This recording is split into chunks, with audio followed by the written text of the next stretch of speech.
오늘 주신 하나님의 말씀은 민수기 11장 16절에서 30절까지 말씀이 되겠습니다. 구약성경 214면 민수기 11장 16절에서 30절까지 말씀, 16절에서 30절까지 우리 함께 읽겠습니다. 여호와께서 모세에게 이르시되 이스라엘 노인 중 백성의 장로와 유사되는 줄을 내가 아는 자 70인을 모아 데리고 회막 내 앞에 이르러 거기서 너와 함께 서게 하라. 내가 강림하여 거기서 너와 말하고 내게 임한 신을 그들에게도 임하게 하시리니 그들이 너와 함께 백성의 짐을 담당하고 너 혼자 지지 아니하리라. 또 백성에게 이르기를 너희 몸을 거룩히 하여 내일 고기 먹기를 기다리라. 너희가 울며 이르기를 누가 우리에게 고기를 주어 먹게 할꼬? 애굽에 있을 때는 우리에게 재미있었다 하는 말이 여호와께 들렸으므로 여호와께서 너희에게 고기를 주어 먹게 하실 것이라. 하루나 이틀이나 닷새나 열흘이나 20일만 먹을 뿐 아니라 코에서 넘쳐서 싫어하기까지 1개월간을 먹게 하시리니 이는 너희가 너희 중에 거하시는 여호와를 멸시하고 그 앞에서 울며 이르기를 우리가 어찌하여 애굽에서 나왔던고 함이라 하라. 모세가 가로되 나와 함께 있는 이 백성의 보행자가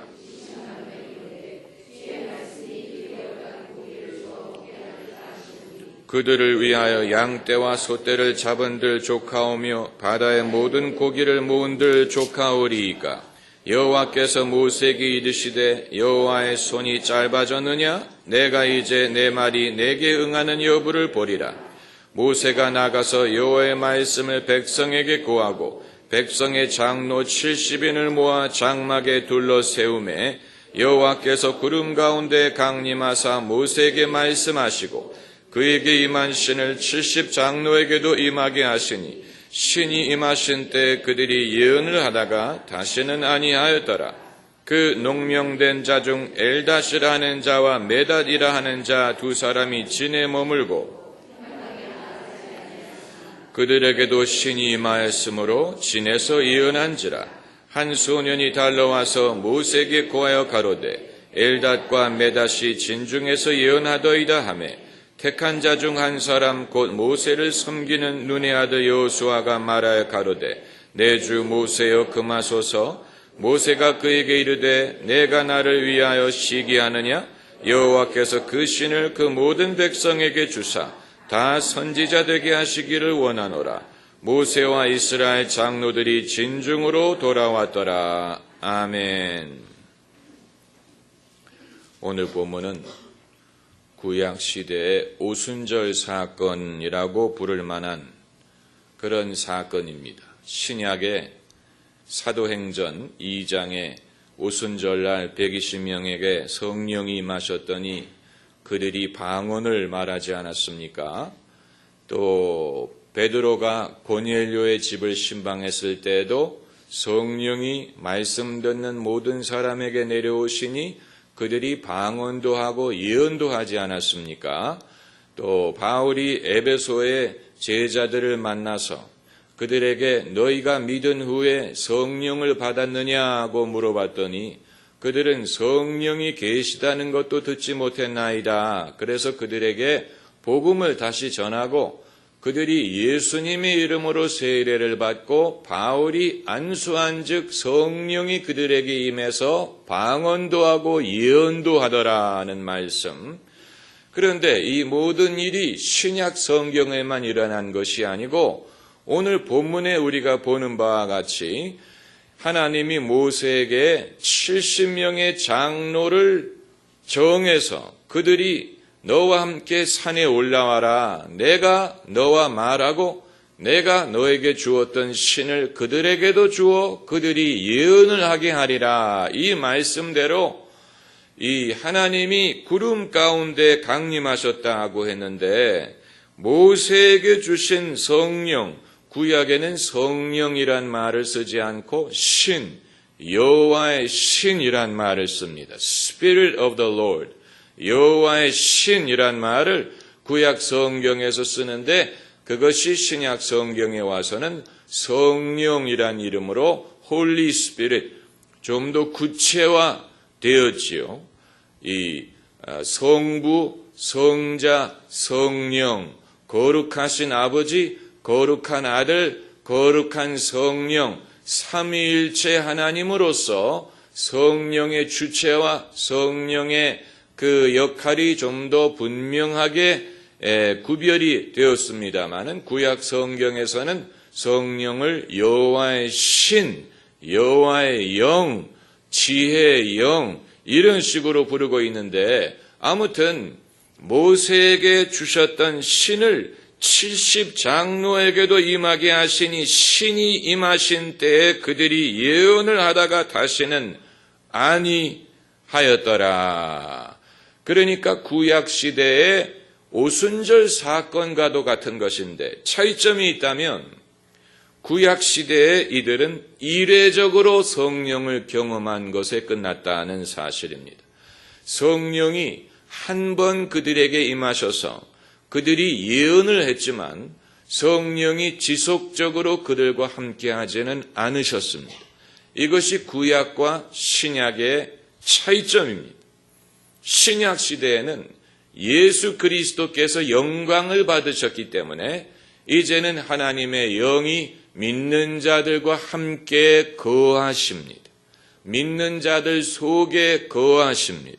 예수님 말씀하시기를 내가 너희에게 새 보혜사를 보내주리니 그가 너희와 함께 거하리라고 하셨습니다. 성령이 우리와 함께 하시고 우리 안에 거하십니다. 우리의 몸이 성령에 거하는 전입니다. 그러나 구약시대에는 아직 하나님의 영이 당신의 백성들과 함께 거하지는 않았습니다.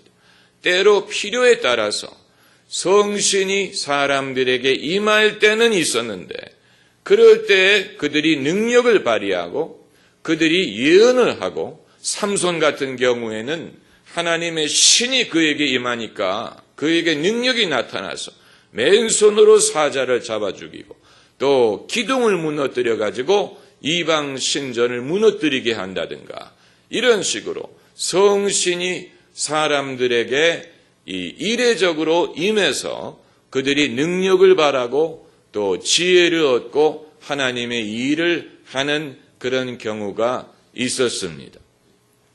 그래서 이 70명의 장로들이 모세를 따라 산에 올라갔다가 성령이 그들에게 임하니까 그들이 다 무엇을 했다고 했습니까?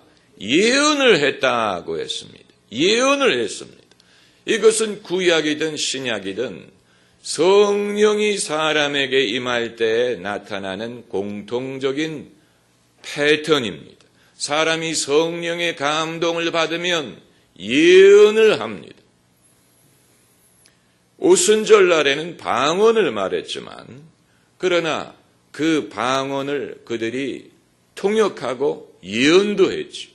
베드로가 오순절날 사람들이 이 현상을 이해하지 못해가지고 저들이 술에 취했다라고 흉보는 것을 듣고 베드로가 일어나서 요엘서의 예언을 인용하면서 말하기를 말세에 기록되었으되 말세에 내가 내 영을 모든 육체에게 부어주리니 저들이 예언할 것이요. 성령을 사람에게 부어주었을 때 나타나는 현상이 예언하는 것이다. 너희의 남종과 여종이 예언할 것이요. 이것은 공통적인 현상입니다. 사람에게 성령의 감동이 임할 때 사람들이 예언을 합니다. 여기서 예언이라는 것은 앞날을 말하는 것이 아니고 하나님의 감동에 이끌려서 하는 모든 말을 일컫는 것입니다. 평소에 생각할 수 없는, 평소에 자기 스스로 할 수 없는 성령에 이끌려서 말하는 것.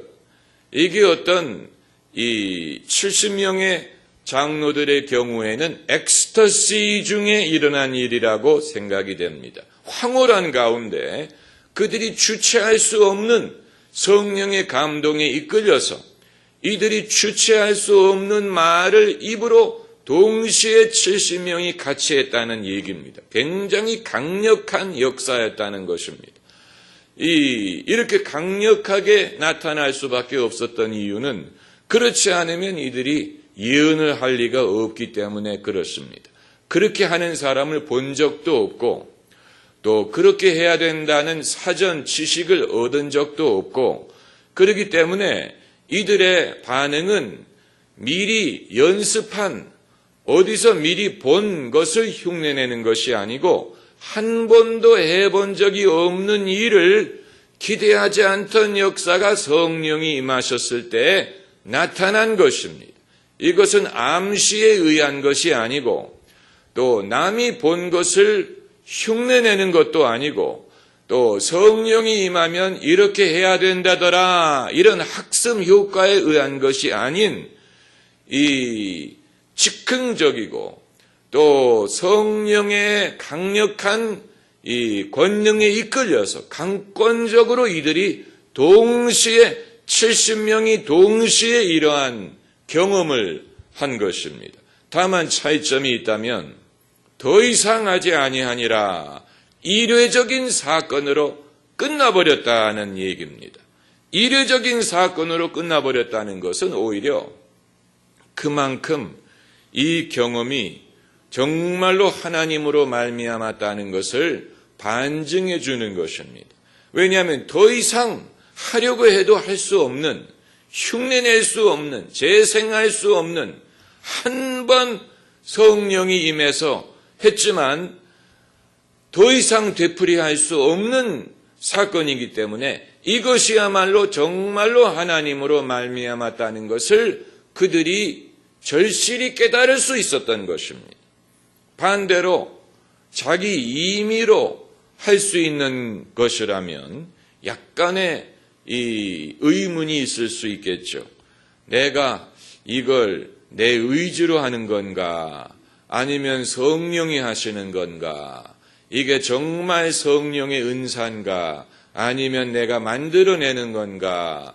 특별히 방언의 경우에는 이 남들이 강력하게 하는 분위기에 이끌려서 자기도 이 자기 의지와 상관없이 자기도 성령에 이끌려서 방언을 하는 경우에는 의심의 여지가 없지만 그게 아니고 그 감동이 이제 지나가고 이 평소에 자기가 임의로 입을 열어서 방언을 할 때 사람들 마음에 스치는 의심이 이게 내가 지어서 하는 걸까?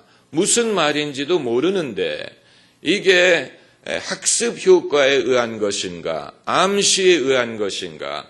이런 이 의문을 갖지 않는 사람이 없습니다. 그러나 한 가지 우리가 분명히 알 것은 이 성령이 구약 시대에는 이례적으로 백성들에게 임했다가 떠나가셨지만 신약 시대에는 성령이 우리와 함께 거하신다는 사실입니다. 할렐루야. 그래서 하나님의 은사와 부르심에는 후회하심이 없습니다. 우리에게 한 번 주신 은사는 우리와 함께하고 여전히 유효하고 지속적으로 유효하지 그것이 거두어가는 게 아니고 유효기간이 끝나는 것이 아닙니다. 하나님이 우리에게 주신 은사와 부르심은 유효합니다. 지속적으로 유효합니다. 그렇기 때문에 처음에는 분위기에 이끌려서 남들이 주변에서 하기 때문에 나도 덩달아 했지만 나중에 내가 혼자 하려니까 잘 안 된다. 그때는 믿음으로 해야 됩니다. 처음에 했을 때는 분위기 때문에 했을지 모르지만 그 다음에는 그 분위기가 재현될 보장이었기 때문에 그때부터는 믿음으로 해야 되고 순종으로 해야 되고 하나님의 말씀에 의존해서 하면 됩니다. 그런데 이제 이들이 예언을 했다. 불강력적인 힘에 이끌려서 이들이 예언을 했다. 그들이 예언하는 장면을 녹음이라도 했다면 얼마나 좋겠습니까? 우리가 수천 년 전에 일어났던 일을 그런 일이 일어났다는 그 사실만을 기록을 했고 어떤 식으로 그것이 일어나는지 기록하지 않았기 때문에 우리가 상당히 궁금한 게 사실입니다. 상당히 궁금합니다. 그들은 어떤 식으로 했을까? 그것이 오늘날 우리가 하는 것과 어떻게 다를까? 상당히 궁금한 면이 많이 있지요. 그러나 똑같은 하나님이고 똑같은 성령이기 때문에 사람도 똑같아요. 이스라엘 사람이든 한국 사람이든 그 당시 사람이든 지금 사람이든 사람은 사람도 달라지지 않았고 성령도 달라지지 않았고 하나님도 달라지지 않았습니다. 그렇기 때문에 그때나 지금이나 그들이나 우리나 성령이 우리를 감동하실 때 사람이 반응하는 방법은 똑같다고 보는 것이 낫습니다. 똑같다고 보는 것이 낫습니다. 하나님의 역사는 똑같이 일어납니다. 남자든 여자든 백인이든 흑인이든 어른이든 아이든 하나님의 역사는 똑같이 일어납니다. 말세 내가 내 영을 모든 무엇에게 부어주리니 모든 육체에게 부어주리니 인간은 결국은 육체 우리는 몸을 입고 있는 존재입니다. 그런데 중요한 것은 하나님이 당신의 영을 육체에 부어준다는 사실이고 육체에 부어주면 저들이 예언을 하리라. 예언이란 말이 성령에 이끌려서 하는 말입니다. 이것은 권고의 말이 될 수도 있고 위로의 말이 될 수도 있고 또 하나님의 말씀을 대언하는 것일 수 있습니다.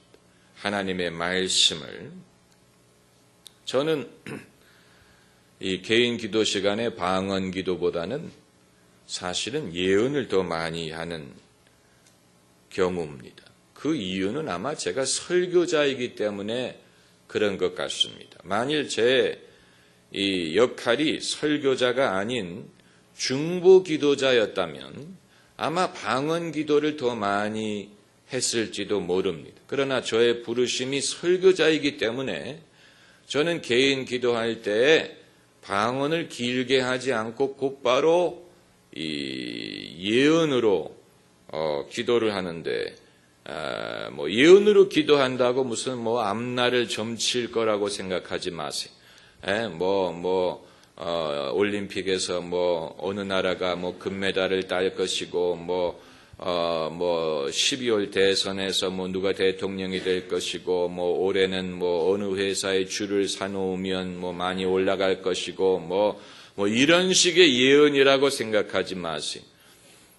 제가 말하는 예언은 제가 의도하지 않았는데 속에서 우러나오는 기도를 말하는 것입니다. 제가 과거에 은혜를 영어로 받아서 그런지 모르겠지만 예언을 할 때는 영어로 기도가 나옵니다. 이건 제가 원해서 그러는 게 아니고 그냥 성령이 기도하게 하시는 대로 입을 열면 영어로 기도가 나와요. 성령은 모든 언어를 구사하실 수 있습니다. 그건 그 사람이 처음 은혜를 받을 때 어떤 언어로 받았느냐에 좌우되는 것 같습니다. 그 이상으로 설명할 수 없습니다. 처음 그 사람이 성령을 받았을 때 어떤 영어로 받았느냐, 처음 은혜를 받았을 때 어떤 언어로 받았느냐가 그 심령의 언어를 설정하는 것 같습니다. 마치 우리가 스마트폰이라든가 컴퓨터에 언어를 설정하는 식으로 그러니까 뭔가 제 안에 언어가 그런 식으로 설정이 돼버려가지고 이 개인 기도를 할 때는 영어로 기도가 나와요. 다만 성도들 앞에 설 때는 한국말로 기도를 합니다마는 그래서 이제 저는 어떤 간절하게 무엇을 간구하는 기도는 그렇게 많이 하지 않습니다. 아마 여러분 중에 간절히 기도하는 은사가 있는 분이 계실 것입니다. 그런 분들은 중보기도의 은사가 있다는 얘기입니다. 저는 중보기도를 사실 별로 많이 하지 않습니다. 저는 그게 저의 은사라고 생각하지 않아요. 무엇을 어떤 구체적인 기도 제목을 놓고 간절히 기도하는 것은 저는 잘 못합니다. 그건 저의 은사가 아니라고 생각이 됩니다. 그런데 그걸 잘하는 분들이 있어요.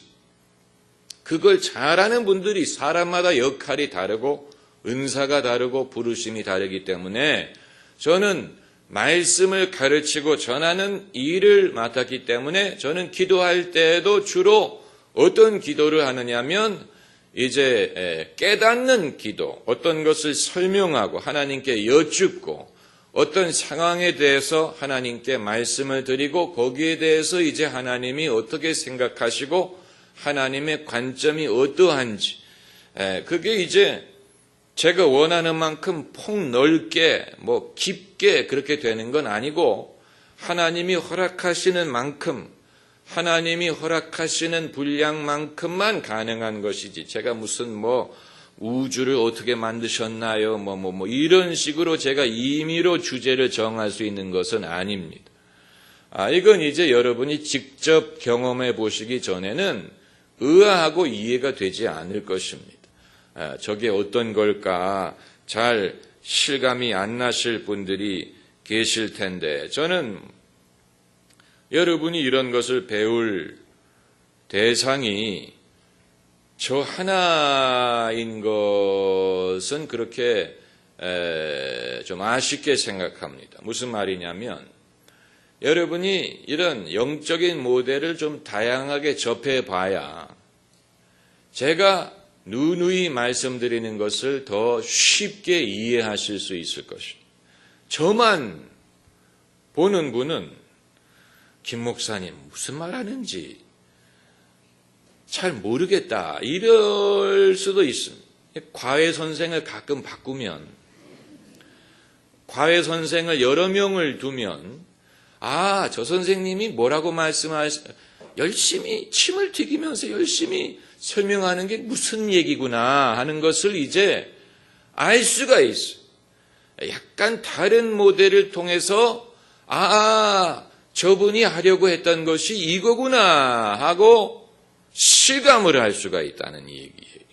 이 3D 영화라는 게 3D 영화라는 게 이 오른쪽 눈과 왼쪽 눈이 약간 다르게 봄으로써 그게 입체적으로 보이게 하는 게 아닙니까? 마찬가지로 이 한 사람만을 통해서 들으면 1차원적으로만 듣는데 약간 다른 차원에서 보는 사람의 말을 통해서 우리가 다각적으로 그것을 깨달을 수가 있는 것입니다. 이 성령 운동, 성령의 역사를 하는 사람들을 여러분이 좀 접해 보시면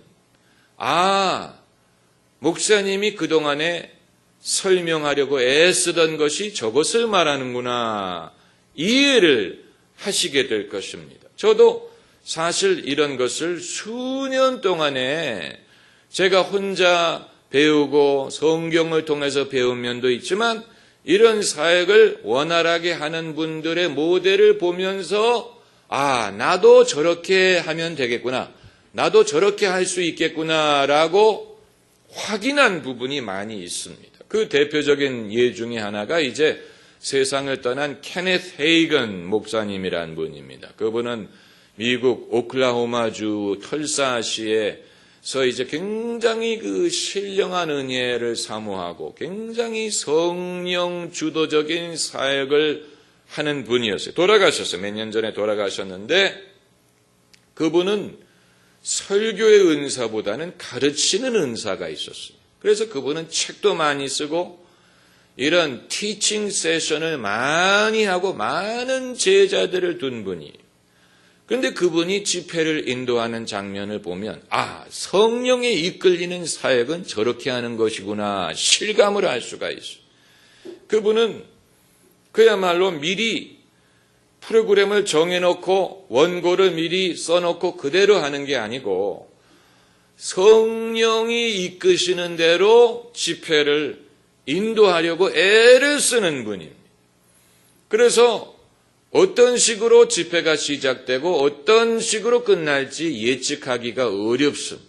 어떤 경우에는 설교를 시작하기 전에 이 참석한 사람의 일부를 위해서 예언을 하는 경우도 있고, 그분 집회에는 이제 제자들이 많이 오기 때문에 제자들이 주로 목사들 아니겠습니까? 이 목사들이 주로 앞에 앉는데 제가 한번 LA에서 참석을 해봤더니 설교 시작하기 전에 앞에 앉아있는 자기 제자들을 위해서 방언 통역을 하도록 자기 제자들에게 이 사역에 대한 그런 지혜의 말씀을 먼저 전하고 그리고 이제 회중에게 말씀을 주시는, 제가 약간 아쉽게 생각하는 것은 그분이 말년에 소위 거룩한 웃음 쪽으로 치우쳤던 것은 약간 좀 아쉽게 생각합니다.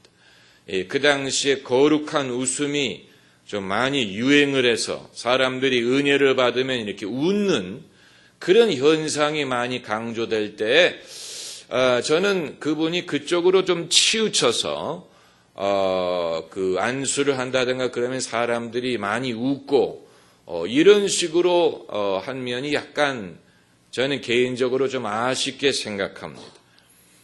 왜냐하면 더 이상 그 거룩한 웃음의 현상이 지속되지 않는다고 보고 그게 일시적인 유행으로 끝났는데, 아무튼 그럼에도 불구하고 그분은 상당히 그 성령의 인도에 의존하고 성령 주도적인 집회를 가지려고 애를 쓴 분이고, 그것이 많은 사람들에게 교훈이 됐습니다. 많은 사람들이 그것을 보고 배웠습니다. 그런데 이분은 이제 주로 당신이 직접 안수 기도를 함으로써 이제 사역을 하시는 분이었고, 안수 기도보다는 집회 장소의 예배당에 성령이 강권적으로 운행함으로써 직접 안수 기도를 하지 않아도 집회 중에 성령이 운행하셔서 사람들이 은혜를 받도록 하는 그런 스타일의 사역을 하는 분들도 있는데,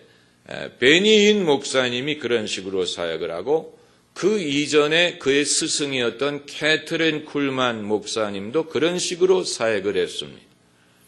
이것은 무슨 말이냐면 누가 은혜를 받기 위해서 직접 안수 기도를 하지 않아도 집회를 갖는 도중에 성령이 회중 가운데 운행을 해서 성도들이 여러 가지 은사를 병이 낫기도 하고 성령을 받기도 하고 치유를 받기도 하고 거듭나기도 하고 이런 성령이 운행하시면서 성도들 간에 여러 가지 역사가 나타나는 저는 여러분이 그런 것을 좀 경험을 하고 그게 뭔지를 좀 이해를 하시면 도움이 될 것 같습니다. 왜냐하면 안수기도보다도 성령이 강권적으로 역사하시는 것이 더 신뢰할 수 있는 이유는 그것은 암시에 의한 것이 아니고 기대하지 않던 사람들인데, 어떤 경우에는 자기가 그 집회에 참석하는 걸 원치도 않았는데 누구에게 이끌려 억지로 와 앉아있다가 은혜를 받는 사람들도 발생을 합니다. 그건 암시에 의한 것이 아니고 학습 효과에 의한 것이 아닌 정말로 강권적인 하나님으로 말미암은 역사인 것입니다. 오늘 본문에 보면 이 70명이 한꺼번에 예언을 했죠. 한꺼번에 이처럼 성령의 역사는 그룹으로 나타나는 경우가 많습니다. 그룹으로. 그러니까 각 사람이 특별해서가 아니고 그 그룹에 소속됐다는 이유만으로 한꺼번에 은혜를 받는. 한꺼번에. 만일 그 자리에 누가 구경꾼의 자격으로 와 앉아 있었다고 하더라도 똑같은 은혜를 받을 것입니다. 왜냐하면 그곳에 하나님이 있는 사람들에게, 모든 사람에게 하나님이 역사하시기 때문에 오순절 다락방에도 마찬가지였고 고넬료의 일가 친척도 마찬가지였고 그 자리에 와 앉아있는 것만으로 모든 사람이 같이 그 은혜를 받은 것이지요. 오늘 본문의 이 70장로도 마찬가지. 그 자리에 와 있는 것만으로 나머지 2명은 장로로 피택이 됐는데 미처 그 자리에 참석하지 못했지만 그들도 자기 진에서 예언을 받았다고 하지 않습니까? 다만 이런 경우에는 그 자리를 떠나가면 그 경험이 재현되지 않는 그런 경우가 있습니다. 그러니까 수련회 같은 데 가서 학생들이 수련회 가가지고 일시에 방언을 받을 때 덩달아 방언을 하는데 자기가 홀로 나와서 하려고 할 때는 안 되는 그런 경우도 있습니다. 그건 이제 설명하기가 어렵습니다. 성령의 역사는 이렇게 묻어오는 면이 있어요. 페인트를 벽에 칠한 페인트가 아직 마르지 않았을 때 손을 대면 내 손에 페인트가 묻는 식으로 성령의 역사가 아직 프레시할 때, 지금 성령의 역사가 나타날 때 내가 거기 있는 것만으로 그게 묻어오는 면이 있어요. 그런데 따로 돌아와서 집에 와서 해보려고 하면 안 되는, 그건 아마 그 사람이 아직 제대로 거듭나지 못했다든가 아니면 하나님과 자기 사이에 해결해야 될 문제가 남아있다든가 아니면 그 은사를 경험하기는 했지만 자신이 책임있게 감당할 준비가 되어 있지 못했다든가 아니면 그러한 은사를 누군가가 좀 더 구체적으로 설명하고 다시 거기에 개입할 수 있도록 도와줄 사람이 필요하다든가 이런 여러 가지 이유가 있을 수가 있습니다. 우리가 원하는 것은 지속적인 것입니다. 우리가 원하는 신앙생활은 한 번 뜨거워졌다가 식는 게 아니고 지속적인 것을 원합니다. 할렐루야. 지속적인 것이 그게 중요한 것입니다. 지속적인 것. 주일날만 가슴이 뜨거워지는 게 아니고 일월화 수목금토 일주일 내내 우리가 지속적으로 신앙의 뜨거움과 열심을 유지하는 것을 우리는 원합니다. 그 비결이 뭐냐? 경건의 생활입니다. 경건 생활. 매일 기도하고 매일 말씀을 조금이라도 접하고 매일 하나님과 동행하려고 애쓰면 그게 비결이 예수님도 매일 새벽에 기도하셨고 성도들도 늘 기도에 힘썼어요. 이것이 경건 생활이고 이것을 통하여 하나님이 주신 은혜가 이례적으로 끝나지 않고 지속적으로 우리와 함께할 수가 있는 것입니다. 기도하십시다.